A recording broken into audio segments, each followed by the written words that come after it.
Bismillahirrahmanirrahim. Assalamu alaikum students and welcome to my YouTube channel Biology Made Easy. Students, हमने class 10th की biology start की है और class 10th में हमने चैप्टर 1 स्टार्ट किया है और चैप्टर 1 में हम 4 लेक्चर रिकॉर्ड कर चुके हैं। आज हम 5वां लेक्चर रिकॉर्ड करने जा रहे हैं। आज हम एक छोटा सा टॉपिक पढ़ेंगे, मैकेनिज्म ऑफ ब्रीदिंग, यानी कि ब्रीदिंग का जो मैकेनिज्म है वो किस तरह होता है, यानी कि जो प्रोसेस होता है ब्रीदिंग का वो किस तरह नमूदार होता है, उसके बारे में आज हम डिस्कस करेंगे। लेकिन इसको डिस्कस करने से पहले हमें ब्रीदिंग की डेफिनेशन आनी चाहिए कि ब्रीदिंग कहते किसे हैं। Breathing, the process of inhalation or exhalation of air for the intake of oxygen and giving out of carbon dioxide is called breathing. यानी कि inhalation और exhalation of air, एयर का इंटेक करना या एयर का एक्सहेल करना, यानी कि ऑक्सीजन को अपने बॉडी की तरफ लेके आना और कार्बन डाइऑक्साइड को रिमूव करना, रिलीज करना अपनी बॉडी से, ऐसे प्रोसेस को हम क्या कहते हैं? ब्रीदिंग कहते हैं।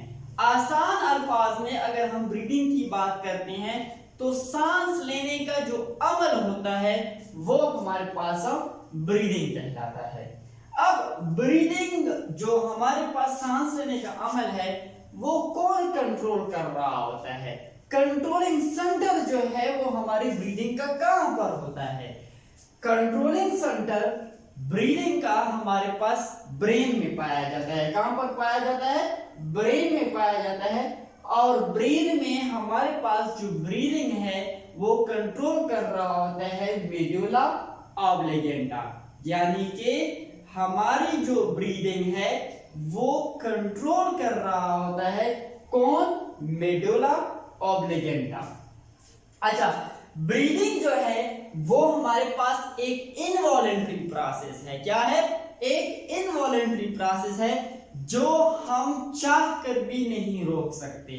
हाँ, कुछ वक्त के लिए, कुछ टाइम के लिए, कुछ मिनट्स के लिए हम अपनी ब्रीदिंग, अपना सांस जो है वो रोक सकते हैं, लेकिन उसके बाद जो है ये प्रोसेस खुद ब खुद जो है वो होने शुरू हो जाता है। तो मतलब ये है कि ब्रीदिंग जो है वो एक इनवॉलंटरी प्रोसेस है जो हम चाह कर भी उसको रोक नहीं सकते।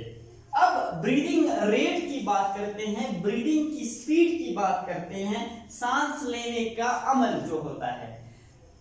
रेस्टिंग कंडीशन में, नॉर्मल कंडीशन में, जब हम कोई एक्सरसाइज नहीं कर रहे होते हैं, जब हम अपने आम हालात में होते हैं, तब जो है आप जो है वो 15 to 20 टाइम्स पर मिनट, 15 से 20 मरतबा जो है वो आप सांस ले रहे होते हैं पर मिनट, हर मिनट में। लेकिन जब आप एक्सरसाइज कर रहे हो, दौड़ रहे हो, जॉगिंग कर रहे हो, तब जो है ये 15 to 20 टाइम्स से बढ़कर 30 to 40 टाइम्स पर मिनट जो है वो हो जाती है। यानी कि जब आप एक्सरसाइज कर रहे होते हैं तब आपकी जो ब्रीदिंग का रेट है, आपकी जो ब्रीदिंग का स्पीड है वो पर मिनट 30 से 40 मरतबा हो रहा होता है। अब चूंकि हम मैकेनिज्म ऑफ ब्रीदिंग पढ़ रहे हैं तो मैकेनिज्म ऑफ ब्रीदिंग, ब्रीदिंग का जो साइकिल है वो कंप्लीट होता है 2 फेजेस में। 2 स्टेप्स हैं, 2 फेजेस हैं जिसके जरिए हमारे पास ब्रीदिंग का साइकिल जो है वो कंप्लीट होता है। एक हमारे पास इंस्पायरेशन कहलाता है और एक हमारे पास एक्सपायरेशन कहलाता है। इंस्पायरेशन किसे कहते हैं? इंस्पायरेशन का मतलब ये होता है कि एयर का इंटेक करना, यानी कि ऑक्सीजन जो हमारी एनवायरनमेंट में पाया जाता है उसको आप अपनी बॉडी में लेके आते हैं, इसको हम इंस्पायरेशन कहते हैं। और जब आपकी बॉडी में कार्बन डाइऑक्साइड की कंसंट्रेशन ज्यादा हो तो जब आप कार्बन डाइऑक्साइड आपकी बॉडी से बाहर निकालेंगे टू द एनवायरनमेंट, वो हमारे पास एक्सपायरेशन कहलाती है। तो एक्सपायरेशन की डेफिनेशन ये है, इसको हम इनहेलेशन भी कहते हैं, दूसरा नाम जो है वो इंस्पायरेशन का इनहेलेशन भी कहलाता है। Taking in of the air यानी कि ऑक्सीजन का एयर यानी कि हवा का अंदर लेके आना, ऑक्सीजन का अंदर लेके आना, उसको हम इंस्पायरेशन कहते हैं या इनहेलेशन कहलाते हैं।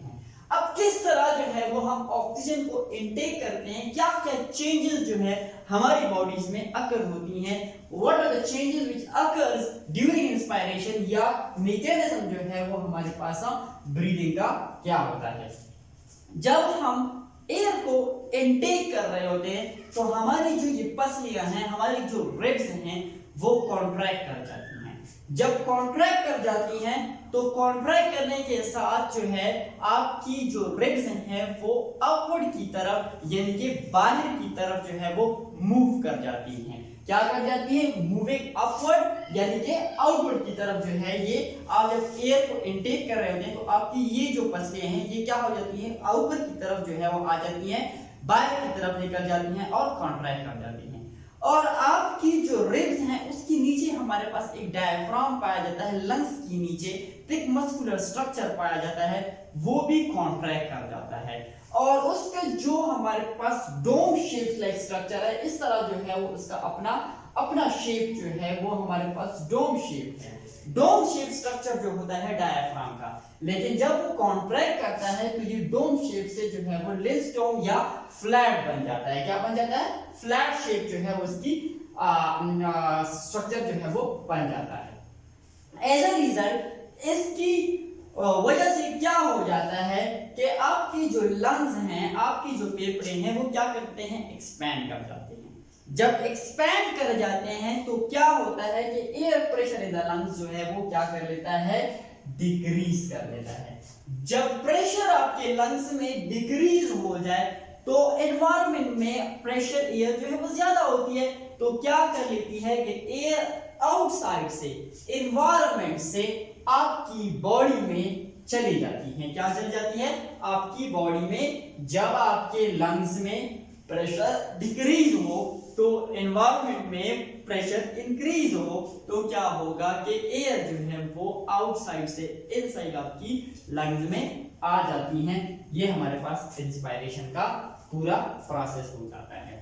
अब एक्सपायरेशन की अगर बात करते हैं तो एक्सपायरेशन एक पैसिव प्रोसेस है जिसमें हमारे पास ऑर्गेनिज्म रिलीज करती हैं एयर को, यानी कि कार्बन डाइऑक्साइड अपनी बॉडी से रिलीज करती हैं इनटू द एटमॉस्फेयर यानी कि इनटू द एनवायरनमेंट। उस प्रोसेस को हम क्या कहते हैं?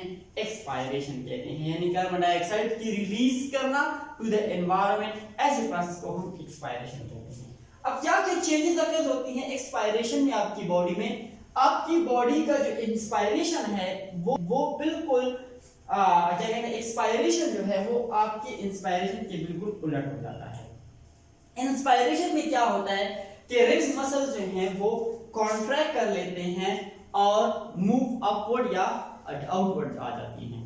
दूसरी तरफ अगर हम एक्सपायरेशन की बात करते हैं तो एक्सपायरेशन में जो रिब्स मसल है वो रिलैक्स हो जाती हैं, रिलैक्स हो जाते हैं और रिब्स जो आपकी पसलियां हैं जो आउटवर्ड मूव कर रही थी वो अपनी ओरिजिनल पोजीशन जो है वो फिर ऑब्टेन कर लेते हैं, अटेन कर लेते हैं। एक्सपायरेशन में जो डायफ्राम होती है वो क्या कर लेती है? अपनी ओरिजिनल डोम शेप जो है वो फिर अटेन कर लेती है। क्या कर लेती है? अटेन कर लेती है। और जो हमारे पास इंस्पायरेशन होती है उसमें जो डोम शेप होती है वो क्या कर लेती है? लेस डोम शेप बन जाती है, फ्लैट बन जाती है। लेकिन एक्सपायरेशन में डायफ्राम अपनी डोम शेप जो है वो फिर हासिल कर लेती है। एज ए रिजल्ट के तौर पर क्या होता है? आपकी जो चेस्ट है उसमें जो फासला है, उसमें जो स्पेस है वो क्या हो जाती है? वॉल्यूम, यानी कि आपकी जो चेस्ट कैविटी का जो वॉल्यूम है, जो स्पेस है वो क्या हो जाता है? डिक्रीज हो जाता है। जब डिक्रीज हो जाता है तो लंग्स प्रेशर यानी कि आपकी जो लंग्स हैं उसमें जो प्रेशर है वो क्या हो जाता है? इंक्रीज हो जाता है। जब प्रेशर आपके लंग्स में इंक्रीज होगा तब क्या होगा कि एयर जो है वो क्या करेगी? इनसाइड यानी कि अंदर से आउटसाइड की तरफ क्या कर लेगी, मूवमेंट कर लेगी। इनसाइड से टुवर्ड्स आउटसाइड जो है वो मूव कर जाएंगी। ये डायग्रामेटिकली हमने दो डायग्राम ड्रॉ किए हैं, एक हमारे पास इंस्पायरेशन है और एक एक्सपायरेशन है। इनहेलेशन, एक्सहेलेशन, इंस्पायरेशन भी इसको कहते हैं, एक्सपायरेशन भी इसको कहते हैं। इंस्पायरेशन या इनहेलेशन में क्या होता है कि एयर मूव करती है आपकी बॉडी में, यानी कि ऑक्सीजन जो है वो इनटेक होती है। अब जब ऑक्सीजन एंटर होती है तो आपके जो ये रिब्स हैं, ये जो रिब्स मसल्स हैं वो आउटवर्ड की तरफ मूव करते हैं, यानी कि बाहर की तरफ जो है वो निकल जाती हैं। और ये जो डायफ्राम है, ये आपका डायफ्राम है, ये डायफ्राम जो है वो लेस डोम शेप जो है वो अटेन कर लेता है। कौन सा शेप अटेन करता है, लेस डोम शेप अटेन कर लेता है या फ्लैट हो जाता है। और अगर हम एक्सपायरेशन की बात करते हैं, एक्सपायरेशन में क्या होता है कि ये जो डायफ्राम है, ये जो डायफ्राम है आपका, ये डायफ्राम अपनी ओरिजिनल पोजीशन जो है वो फिर अटेन कर लेता है। जब अपनी ओरिजिनल पोजीशन अटेन कर लेता है और साथ में ये रिब्स मसल जो है वो अपनी पोजीशन में फिर नीचे की तरफ यानी कि अपनी डाउनवर्ड जो है वो मूवमेंट कर लेते हैं। क्या कर लेते हैं, मूवमेंट कर लेते हैं। और इंस्पायरेशन में डायफ्राम जो कॉन्ट्रैक्ट करता है तो डायफ्राम नीचे की तरफ चला जाता है, और एक्सपायरेशन में डायफ्राम अपने ओरिजिनल पोजीशन में फिर चला जाता है और डोम शेप जो है वो अटेन कर लेता है। तो ये छोटा सा टॉपिक था, इंस्पायरेशन एक्सपायरेशन के बारे में हमने आज डिस्कस किया, यानी कि मैकेनिज्म ऑफ ब्रीदिंग के बारे में हमने डिस्कस किया। इसमें अगर आपको किसी भी जगह पर कोई डाउट हो, कोई मसला हो, कोई क्वेश्चन हो तो आप हमसे कमेंट सेक्शन में पूछ सकते हैं।